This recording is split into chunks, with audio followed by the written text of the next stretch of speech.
మీది ఏ డిపార్ట్మెంట్? నేను biomedical engineering department అండి. Biomedical engineering. Department Osmania university. First year first sem. Present ఎట్లా ఉన్నది? అంటే మీ క్యాంపస్ ప్రెజెంట్ పరిస్థితి ఏంటి? మా క్యాంపస్ ఇప్పుడు పర్లేదండి, బాగానే ఉంది, కానీ it could be better. It could be better.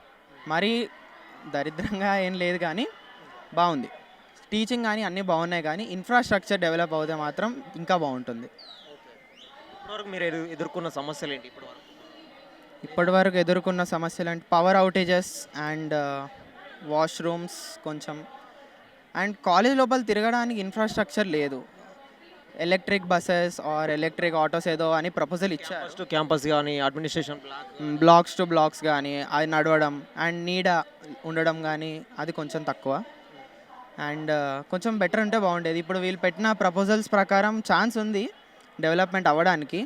అవ్వదని కాదు, గవర్నమెంట్ కొంచెం సీరియస్ తీసుకుంటే అయ్యే ఛాన్స్ అయితే ఉన్నాయి.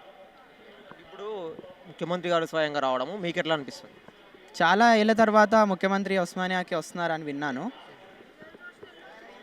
ఏమన్నా డెవలప్మెంట్ ఉంటుందని ఎక్స్పెక్ట్ చేస్తున్నాను వస్తున్నారంటే. సో ఇంకా మీరు సజెషన్ అంటే ఏం చెప్తారు? అంటే డెవలప్మెంట్ పరంగా కానీ, మీ క్లాసెస్ పరిస్థితి కానీ, ఫ్యాకల్టీ పరంగా కానీ, ల్యాబుల పరంగా కానీ అన్నిటిని దృష్టిలో పెట్టుకొని.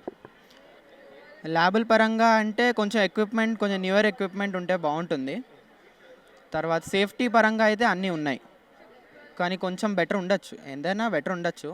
మరీ ప్రైవేట్ యూనివర్సిటీస్ అంత మంచిగా అయితే మేము డిమాండ్ చేయట్లేదు, బట్ కొంచెం బెటర్ అయితే బాగుండు అనేసి అంతే. మీ డిపార్ట్మెంట్కును వేరే డిపార్ట్మెంట్కి వెళ్ళాలి, అడ్మినిస్ట్రేషన్ డిపార్ట్మెంట్కి వెళ్ళాలంటే దగ్గరే ఉందా, దూరం ఉందా? అంటే ఇబ్బంది అవుతుందా?